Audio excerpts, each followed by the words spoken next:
Today we have super middleweight champ of the world and also all around great guy but vicious in the ring, David Benavidez, gearing up for his upcoming fight against David Lemieux. Joining us as well, the Mecca Don, one of the godfathers of hip hop, CL Smooth, who's also a huge boxing fan. Let's get into this.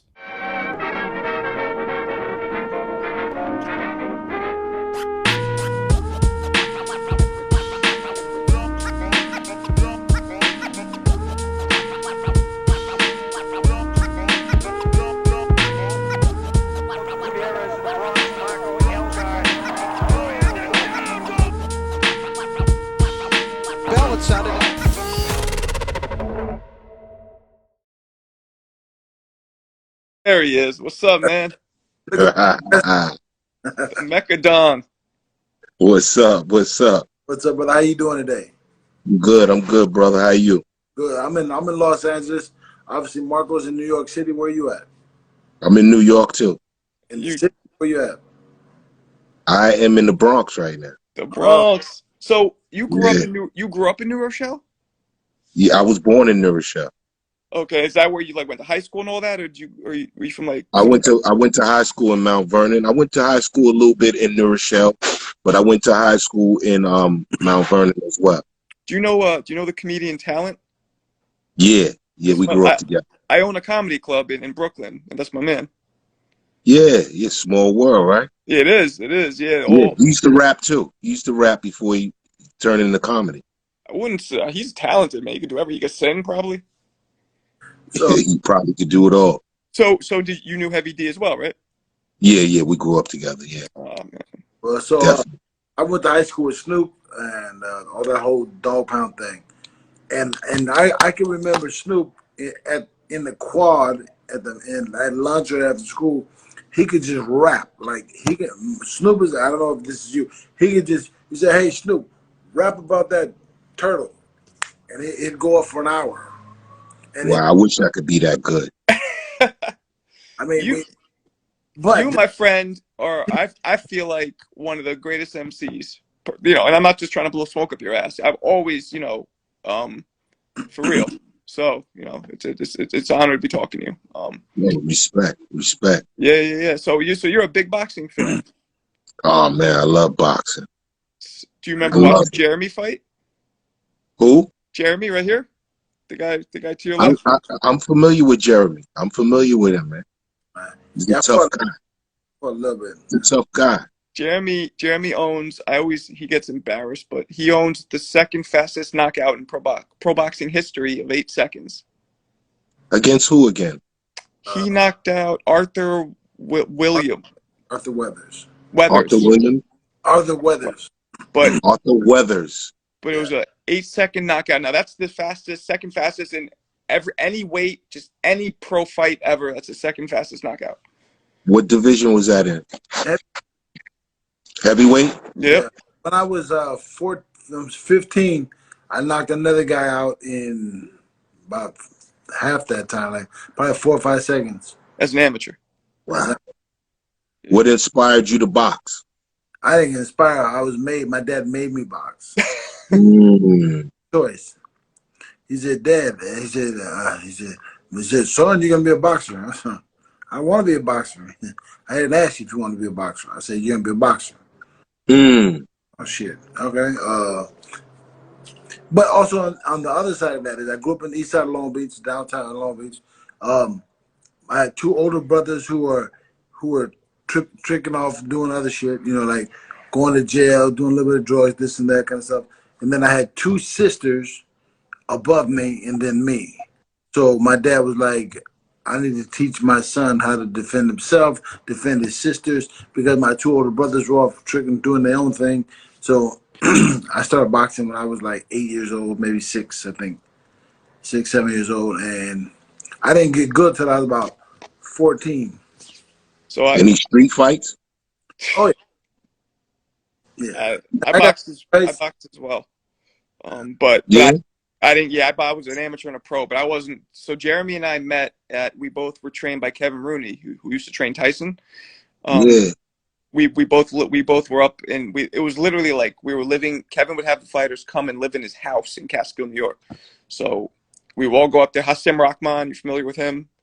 Yeah, I'm familiar with him. He beat Lennox Lewis. He did, yeah. So Hassim Yeah. and I joined amateur at the same time. We all lived in that house. So that's how Jeremy and I met. But did you ever box? Here and there, a little bit, but not too much. Just for hobby wise, just for exercise wise. But I've always been a heavy admirer of the sweet science. It's been like a part of my life always from the beginning of when I can study it, like a Jack Johnson or a Sugar Ray Robinson. You know, on in and out of the ring, studying their lives. And then to boxers that people are not really familiar with, like Salvador Sanchez and Tony Ayala, the Baby Bull. You know what I mean? Real tough, unique boxers. In and out of the ring, very complex individuals. Do you have one particular fighter that was like your favorite, like your number one pound for pound? I would say in the range of the four kings, but Sugar Ray stands out to me between Sugar Ray and Hagler, but definitely out of the four kings. Beautiful. Marvin Hagler was my inspiration. I fight in honor of him. I don't fight like him, but I try to.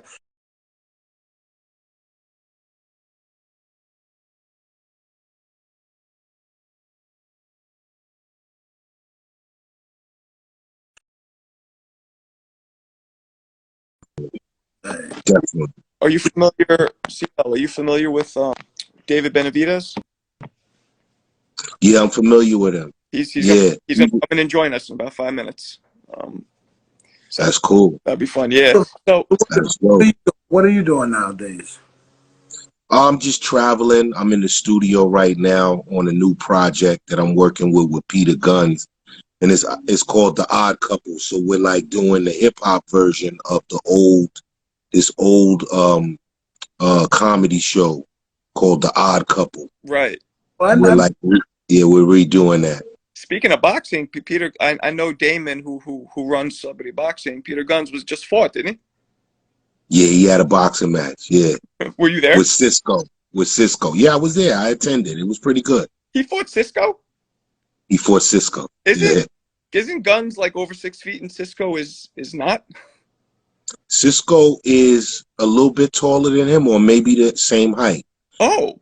Maybe 10, 20 pounds heavier. What? Give or take. Yeah. Cisco's a big kid. Why did I think he was short? No. He's not short. He's much taller than me. I'm 6 feet. These guys got to be at least 6'1", 6'2". Cisco, the thong song. No, not that one. This is a Cisco. I was like, he is not 6'2". This is the Cisco on the show Love and Hip Hop. Cisco. Oh, okay. Okay, so he's a much bigger guy. Okay, that makes sense. He's a bona fide heavyweight. Now, what was interesting is the boxing match with Albie Shaw last week. Who did he fight? He fought. I forgot who he fought, but he got a knockout. Yeah. Yeah, did pretty good. Roy Jones trained him. Roy Jones, boy, man, we've interviewed him a bunch of times. Roy Jones trained him for this. He was the latest celebrity boxing match. Nice. How come the West Coast didn't hear about it? You know what? They actually had the press conference on the West Coast, and the fight was on the East Coast. So that was confusing. Yeah. I don't. It was in Jersey, right? In Atlantic City? It was in Atlantic City, but they had the press conference in LA. Well, okay, so what is there another show like that coming up? Yeah. They're supposed to be having another show coming up. Really? I don't know the date yet, but I'm sure they're gonna have another one coming up in Atlantic City. Because that's where they're holding them at lately. The last 2 matches have been in Atlantic City. And who are the guys fighting? Well, first Peter Guns fought. He lost to Cisco in a decision. And Huh? Whoever Cisco is, no, we can't figure that out. Right. He's like another guy on the show that's like the opposition to Peter Guns. Okay. So they argue on the show, and then Oh, they turn it into the boxing match. You get it? Okay. okay. Yeah. Is it true beef or it's kind of more in fun? It had a little bit of both till after they got the boxing match over with, and then it seemed to subside into Once something more. that punches you in the face, everything kind of goes, well, it's not that important, that's kind of shit. Right, right. I think that's what the sweet science is all about: is getting it out of your system, is getting to understand, what this is all about, and presenting your masculinity at the highest level, and be after that be friends. So Marco and I, we have a show called The Champ and the Chump. It's about people on the street who got beef with each other, and then they go and then we put up, Marco and I, we put up some money, a couple $1,000, and they either squash it, they get in the ring, they do 3 rounds, they either squash it after that. Well, they normally people squash it, but they go in the ring, they duke it out, and hopefully they come out as friends, as like was just displayed the other day. Like we were working on getting that show put on television. Life was that easy. And but you know what I'm saying? Like, so I got beef with you. I'm like, this motherfucker, da, da, da, da, da. And then he like, I'll slap him across the face. And I'll be like, well, let's do it. And then I go, and then Marco and I go, all right, here's $3,000. When it takes 2, the loser takes 1. Then it becomes, okay, shit, let's do it. Right? Because now it's not only talk, it's not about, I'm joking. It's about walking that walk now. It's walk the walk you're talking, right? And if Exactly. you do your shit. Yeah, would you ever do one of those celebrity matches? I think they would have to give me some type of incentive to do that. You mean like financial? Yeah, Of course. something that makes me want to train that way. But what if they say, dude, we'll give you 10 racks and you got a week to train and you're gonna fight? Give me somebody, Marco.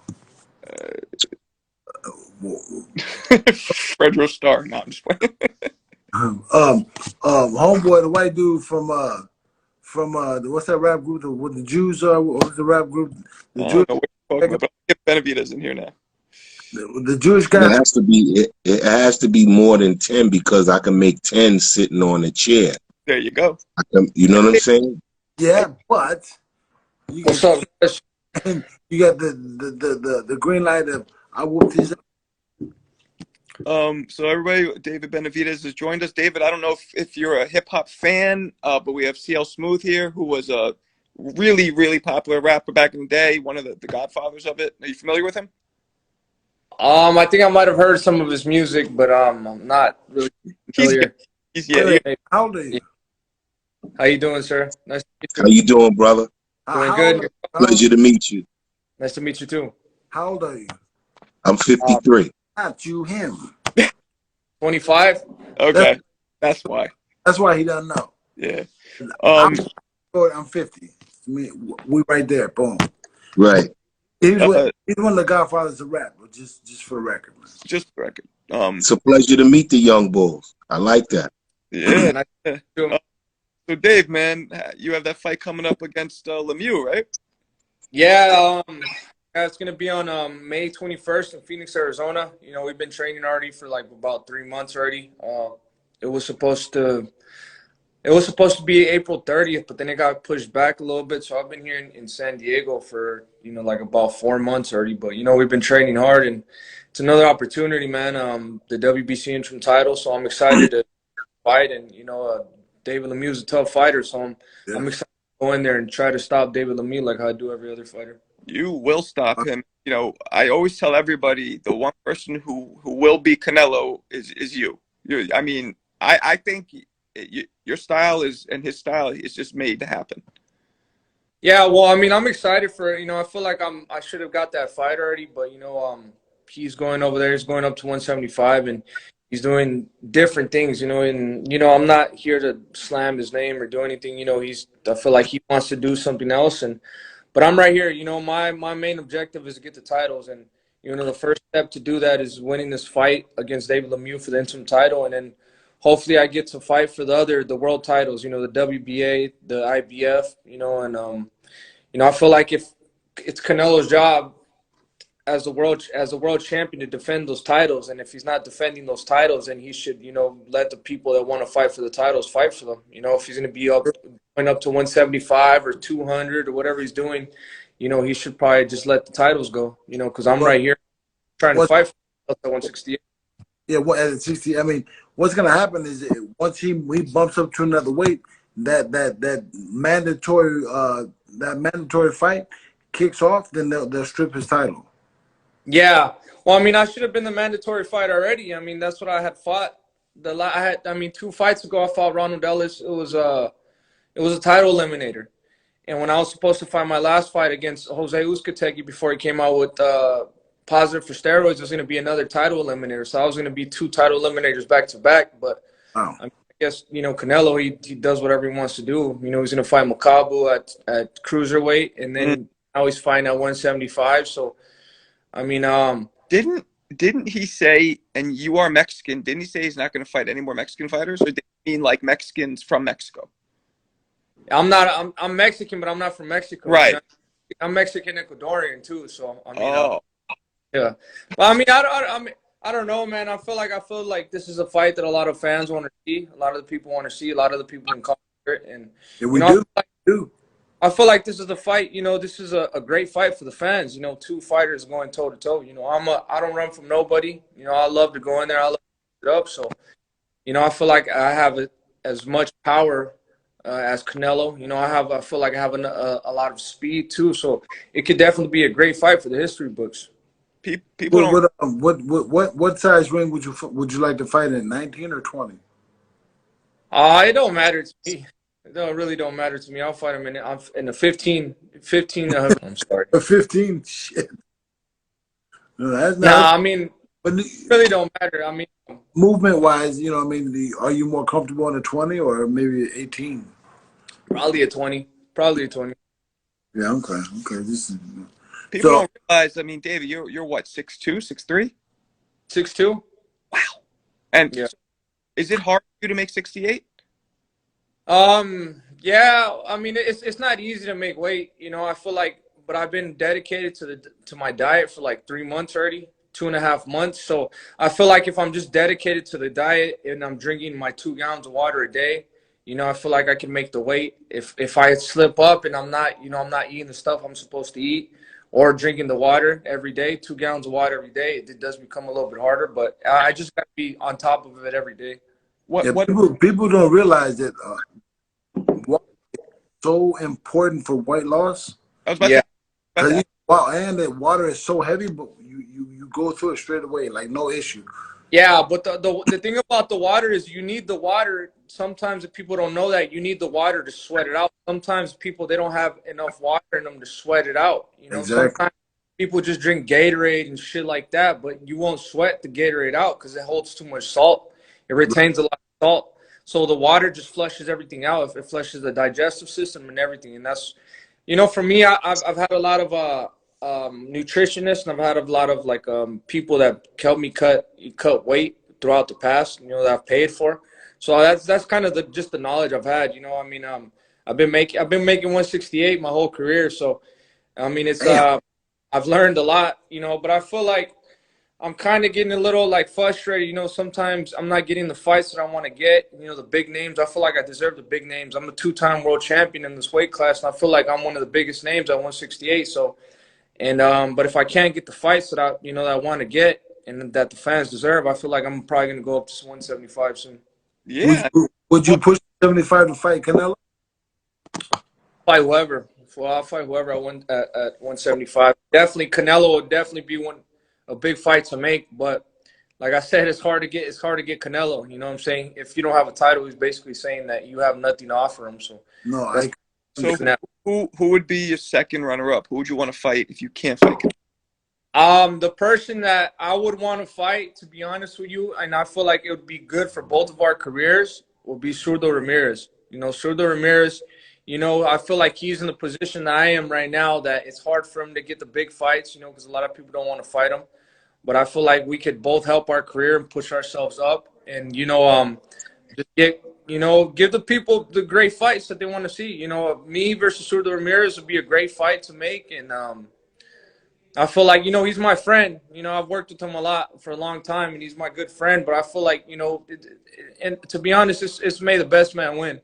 I'm No, not. I 100. have, I have friends that box, but I came in here to be the best. I didn't come in here to be friends with anybody. I'm here to be the best. And if we could still be gentlemen after the fight. He'll still have a great relationship after the fight. I mean, I think a lot of people just they get misinformed that, like, just because you're a fighter, that you guys have to have beef with everybody you fight. I mean, and it's not true. I mean, I've had a lot of friends that I fought, and we're still friends after the fights. But, at the end of the day, I'm here trying to feed my family, and I'm trying to be the best, and I'm trying to win the titles. Absolutely.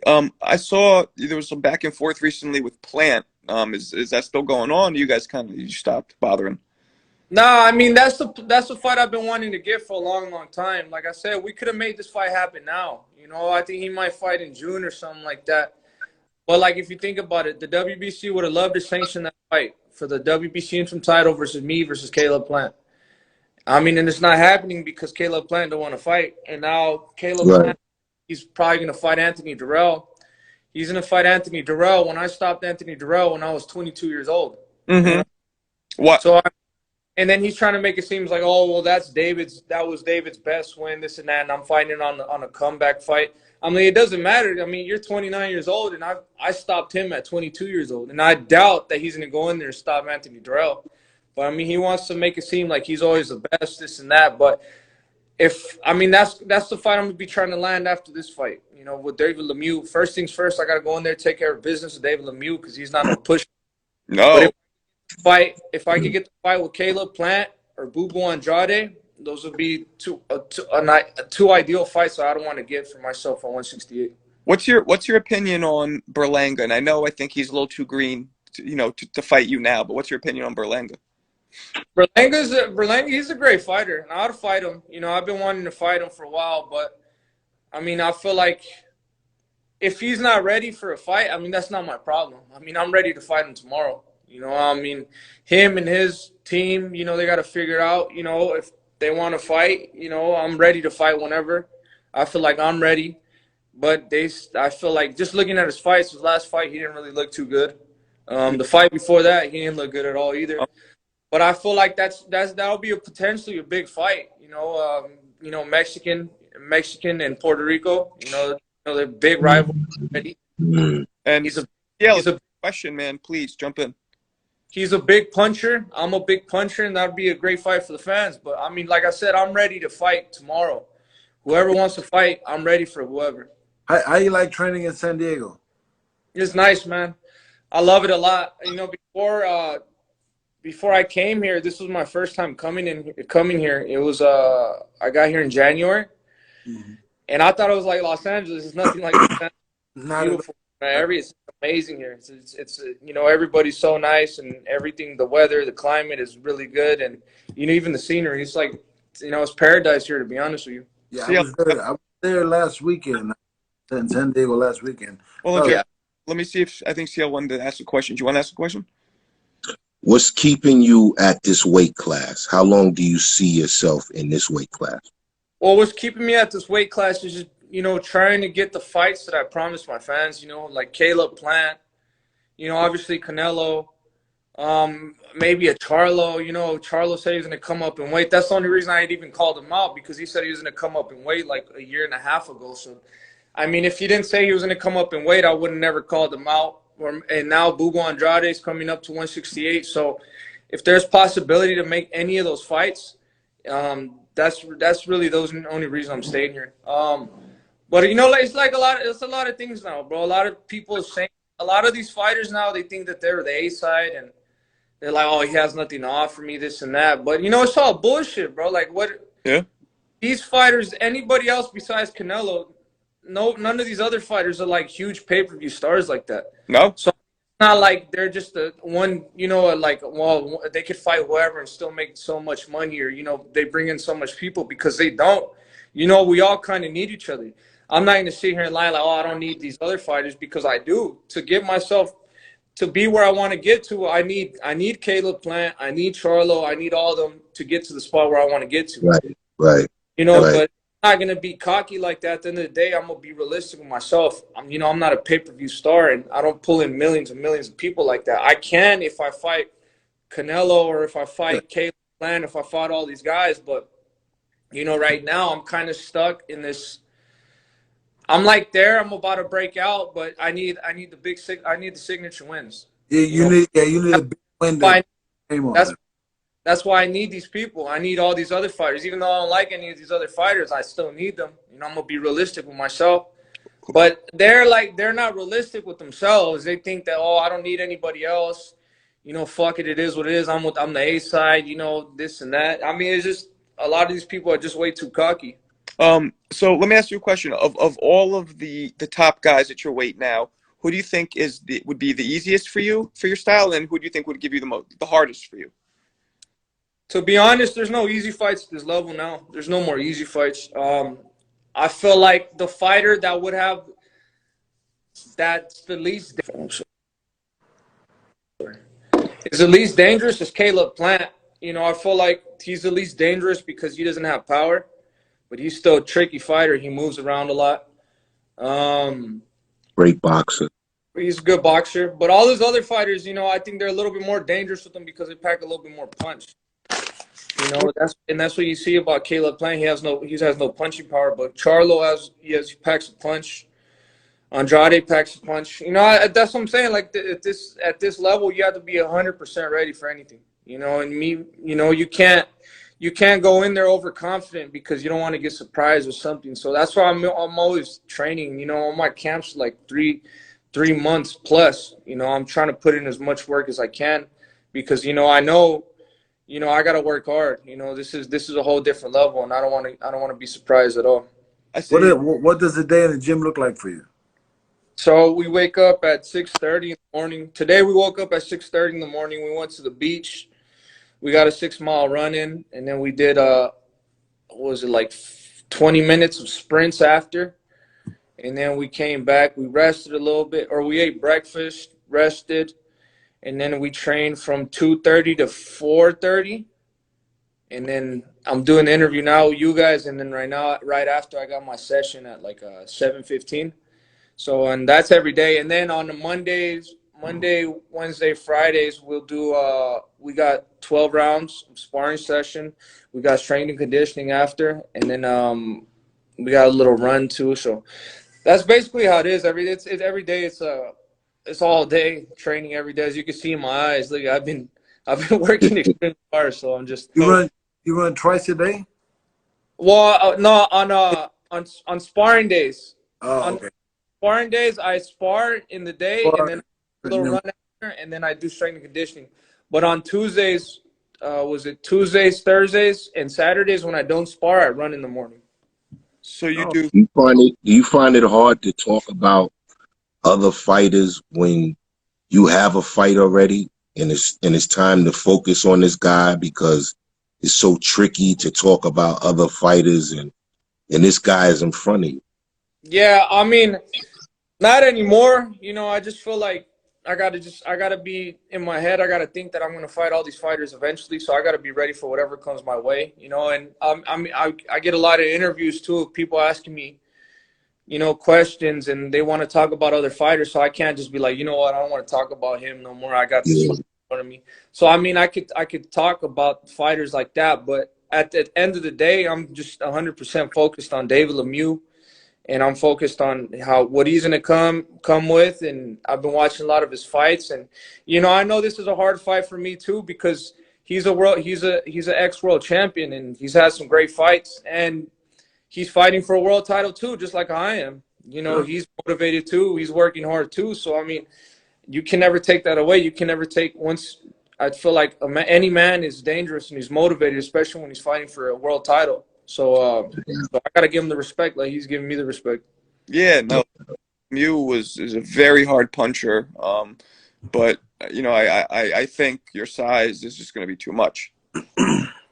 What you say? I mean, 68. 68 is it's a great weight because you guys are big and they're fast and they still got some of the attributes of being a smaller guy, but they got the power of a big guy. So I mean, is a really nice weight, man.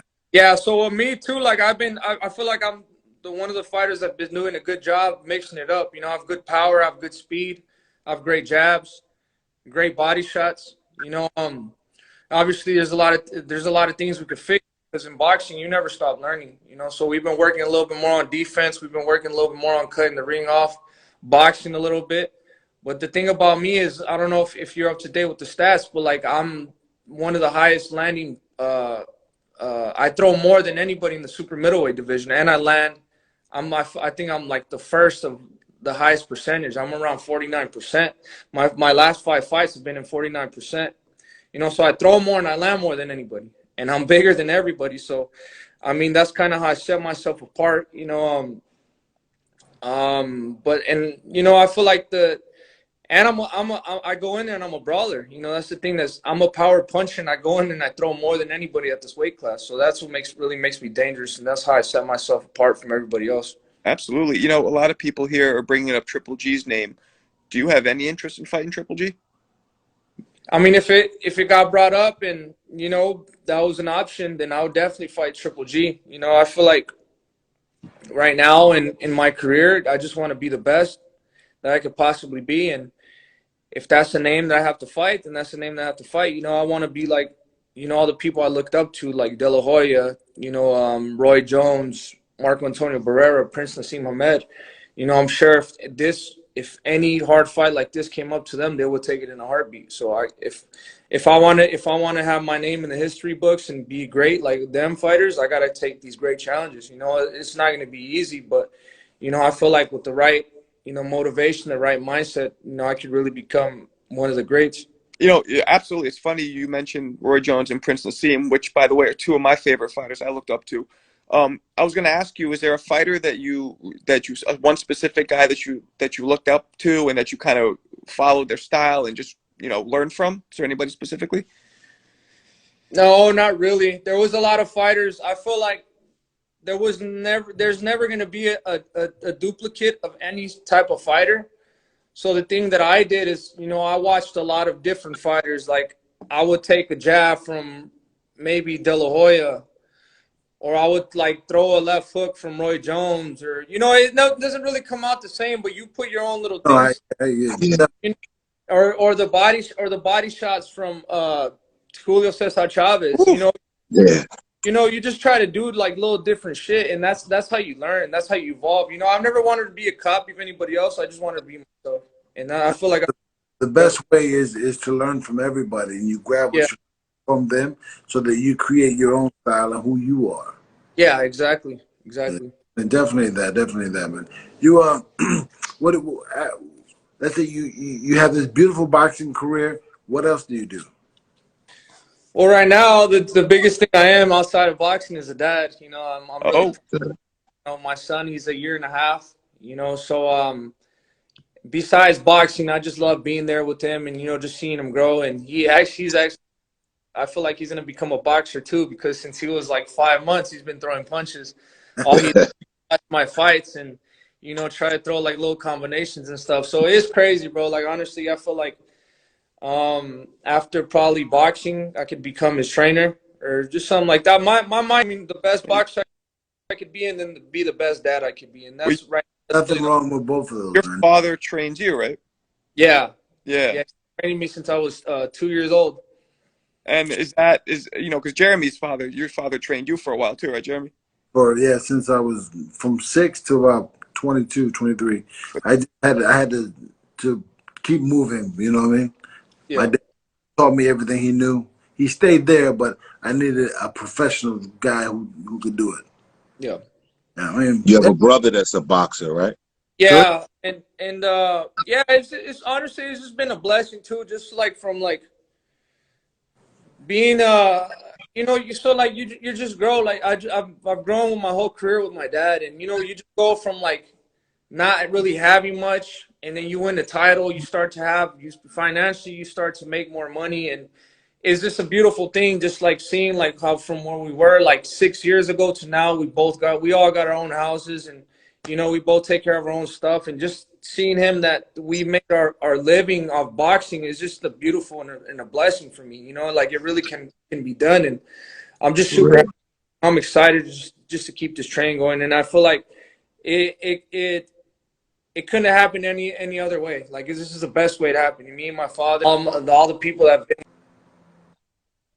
with me from the beginning. You know, I've had a lot of like people that have helped me since I was like 15 years old, and they're still with me here today. So it's just amazing having a team and going so far like this. I mean, And those are the people that in the later in your career are the people that are gonna be around you as well. So you keep those people close, because when the shit is up, the shit is down, they're always gonna be in the same position. They're gonna be there to help. Yeah, That's thank you. And also too, like I feel like everybody that keeps me, like my father and everybody, they keep me humble. You know, and I'm already kind of a humble guy too. But if I'm slipping up, you know, they'll tell me the truth. I don't like having people around me that are like yes men and just tell me what I want to hear. And sometimes I get mad too. Like if I ever have a person like that, I'm like, man, just don't tell me that. You know, just don't agree with everything I say. You tell me how you feel. You know, if there's something that bothers you, like just tell me how you feel. Like I'm not that type of person. I don't want people like that like around me that are just agreeing with everything I say. So I mean, they keep me humble, and you know, everything is they keep me straight. So CL, I know you're, hold on, CL. When you guys were on your rap at the same point he was, you know, when you guys were rapping and making music and you're way up on top, you would have the same problems. You think true? The same problems with what? But just people, everybody in your ear trying to give you all the yeah. information. Oh yeah, you just got to stay grounded. You just got to surround yourself with people who have your best intentions. It's like a flower. It always has to be watered. It always has to be nurtured. It always has to get the right sun. Always has to get the right shade. So if you surround yourself, it's like in the Bible when it says bad association spoils useful habits. So you can't be around people who spoil your useful habits. You got to surround yourself with people who allow you to grow and enjoy to see your growth. This is why he was a poet. Man, is a poet. That was beautiful. Um, so I know you're still young, Dave, but do you have an idea right now of when the age you might want to retire?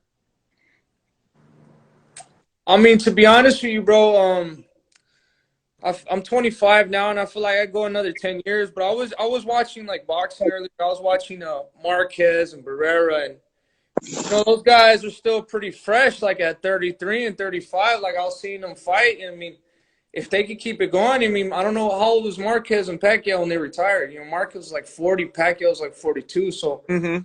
I retired you know, at 40.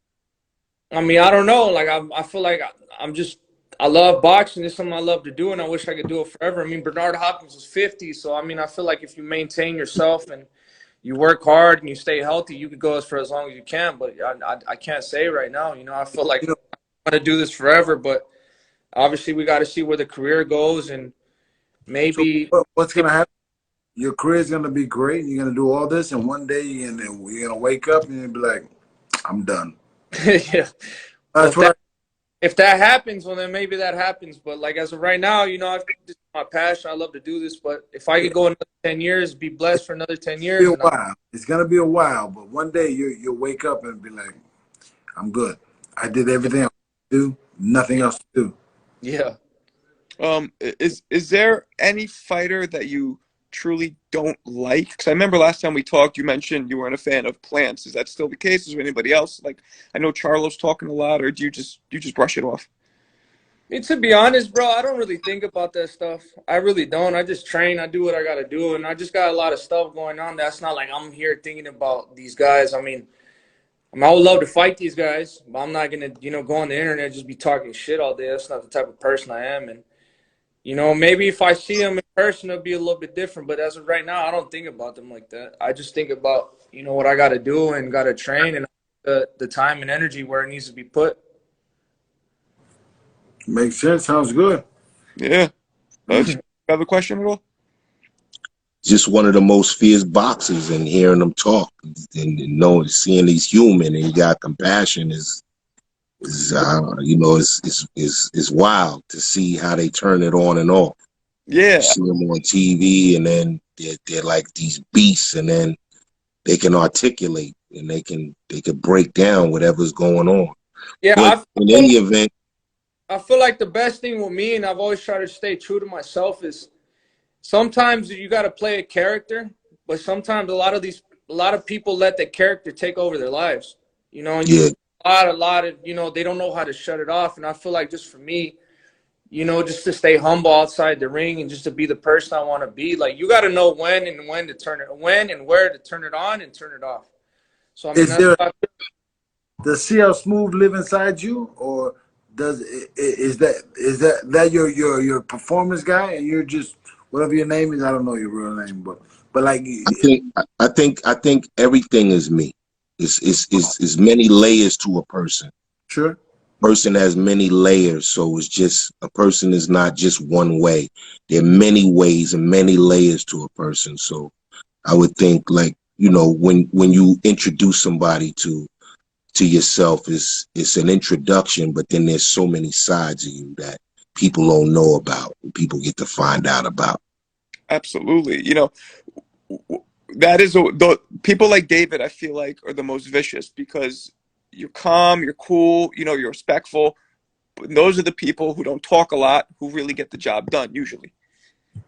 yeah. And then, like, for me, like, the people I respect more is like a Golovkin. You know, I've known Golovkin personally, and he don't really say much, but in the ring, Mm, he's a fucking monster. You Pack, know, and it's always like the type of person I wanted to be. You know, I've always thought about that a lot. And a lot of people tell me, "Oh, you got to talk shit. You got to be this and that." I'm like, I don't got to be nobody. I can be whoever I want to be. And It's the gotta person be I want to be is like those types of guys, like Golovkin. You know, he's cool, calm, and for me, that's the type of person I respect a little bit more. You know, they don't say too much to say what they got to say, but they speak more volume in the ring, knocking somebody out, than just going and talking all the shit outside the ring. Because I've seen a lot of fighters that they talk the most shit, but then when they're in the ring, they don't talk. They don't fight like how they talk. And, you know, and then that mm, like disappoints me a little bit. If you're gonna talk all that shit, then back it up in the ring. You know, what so that's the thing about me too. I fight like a madman in the ring. You know, and I go in there. I'm trying to take your head off every single round, and that's why I feel like I don't even gotta talk too much, because in there I'm really trying. It's personal for me. Every fight I have is personal, even though me and you mm. have a good like talk, and you know, I'll tell you good luck or whatever. But I'm really trying to go in there and I'm trying to prove something to myself, and I'm really trying to stop you. So that's why I really don't. I'm not in there. I'm not a big trash talker like that. I could turn it on whenever I want, but that's not really my motive to do that. My motive is to go in there and stop the people in the ring, and that's why I respect a lot more people are like that. That go in there and, you know, if they talk, if they got to talk, but in the ring they're really monsters. wow. Yeah. Yeah. So we got this fight with you coming up pretty soon. Oh, I was gonna ask. I'm sorry to cut you off, Jeremy. No I was gonna problem. ask, what's your opinion on like Jake Paul, like those internet guys? Do you think it's good for the sport, or do you think it's kind of corny? Well, I mean, to be honest, I feel like Jake Paul, he brings a lot of extra eyes to the sport. You can never knock a man's hustle. If that man is selling 800,000 pay-per-view buys, then I mean that's all him. You know, you can't really knock that, because a lot of like boxers, they can't get that. You know, a lot of but it's crazy. I feel like now in the day we live in, like, you could do anything if you have a big fan base, and it's proven because he has a big fan base. He's not the best boxer, but he sells. You know, he definitely knows how to sell and promote a fight, him and his brother. So you can't really knock that. But it does make me sad a little bit to see like fighters that have been boxing their whole lives. You know, they don't even get 1% of what they're making. You know, Mm. 1% Yeah. of what they're making. I've seen boxers box their whole lives, and the biggest paycheck they get is like $50,000, and that's kind of sad. Like, just, you know, a lot of us got families, and this is how we support our families. But like I said, it's just now is just how you promote yourself in the fan base that you have. But Yeah, yeah. Completely different than what I'm used to, yeah, and you're probably not used to that either. Huh? Nah, that's crazy. Wait, you got to go out and grind, man. You put your life on the line. You put your life on the line. It's a death sport. It's Yeah. not something. It's a hurt sport. Yeah. Yeah. I mean, Ryan Garcia is a really good example of somebody who promoted himself perfectly, but is also a real fighter. yeah. But the thing, not to hate on Ryan Garcia, I like Ryan Garcia a lot. But the thing that I didn't like about him, he recently said, he said that he's above titles, he's above anything. That he's just a superstar already. I seen him say that in an interview or like in a quote or something that he's above titles. Ugh. You And know, if he says it enough, people are gonna believe it. yeah, but like you can't disrespect the sport like that. What if Kobe came in to play basketball? Kobe was a star. LeBron was a star. What do you say? I'm above titles. I don't gotta win no titles. I'm already above that. Like you still, those people gave respect to the sport. Well, You know? it's also a You're little right. delusional because Ryan Garcia has talent, but he hasn't proven himself yet. But you got to respect the sport either way. Those titles are there, and you know, legends have won the titles, and none of the legends have ever said that just because they had a little bit of fame or clout or whatever. I understand it if you're making hundreds of millions of dollars, but he's not making hundreds of millions of dollars. You know, I bet if the most he's probably making like $3 million, but like, you know, you're not making hundreds of millions of dollars to say that you're above titles. Like, come on, give the sport some respect. I agree. Mhm. I agree. Absolutely, man. So you don't have a fight. You don't have anything lined up after Lemieux yet, right? You want to get that done, then you're going to figure out who you're fighting. Yeah, we take it one fight at a time. So I mean, it's just David Lemieux right now, and then hopefully if I get a Caleb Plant or Bubu Andrade. So I mean, Bubu Andrade fights the same day as me, so we got to see what happens there, and we just take it from there. What about Beterbiev? Benavidez will be a great fight, but he's at 175. And I mean, if they would sanction a fight with him, or he's about to fight Joe Smith too, it's going to be a great fight too. So I'm excited to see that. But I mean, I'm sure if Canelo calls for that fight, you know, if he wants the unification for that fight, that's most likely what's going to happen. I'm sure they'll give it to Canelo before me anyway. So, you So know, that's frustrating, right? That Canelo calls all these shots. I can imagine, right? Yeah, yeah, but he's put himself in that position. You know, yeah. not to hustle. He's hustling too, man. Yeah, exactly. So, I mean, that's what I'm saying. When we go up to 75, I got to go up through the ranks again. Like I said, he has the belt, so he could call the shots. And I mean, if he fights, if he wins, if he beats Dimitri Bivol, let's see what happens from there. And I'm sure he could call that. So I got to make this is a whole new weight class. I can't just go out to the front of the line. You Yeah, don't. but if you're moving up to 75, if you move up to 75, you probably have to fight at number 6 and then at number 3, and then Yeah. you'll be right there. Yeah, so definitely that'll definitely be the option then. But we'll see. You know, we'll see. I can't tell the future. I don't know what's gonna happen. So I just got to work hard. You know, finish up this training camp and look great in my next fight and win the interim title, and then we'll make the decision from there. So they're giving an interim title on this fight. Yes, it's an interim title. Okay. So, CL, you know what that means? It means it's sort of like it's like the interim to the belt, like you like next in line to the belt, right?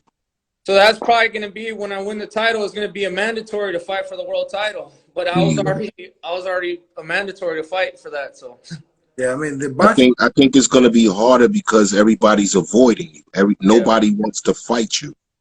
Realistically, nobody wants to fight you. It might open up another door for me now that I'll have more leverage. You know, I mean, if I fight, if I get the belt, then I think a fight with me and Caleb Plant would be more lucrative, because there's a title involved or whatever. So I feel like after getting that, I'll have a little bit more leverage to make these other fights happen. And Bubu Andrade is going to fight for the WBO interim title. So we could probably put those titles up against each other, once we both get them. So, I mean, there's a lot of things could be done after this fight. But first of all, I got to focus on this fight, win this fight, and then we could go from there. Definitely. Yes, sir. All right. Well, we're gonna let you go, and thank you for your time tonight. We were very much impressed with your look at at boxing and Yeah, as usual, man. And let's talk after you beat Lemieux. Okay, sounds good. And thank you guys for everything, man. I hope everybody has a beautiful. nice We have a great All time. right, Dave. Yeah, we Thank you, man. Appreciate All it. right. Peace out. appreciate.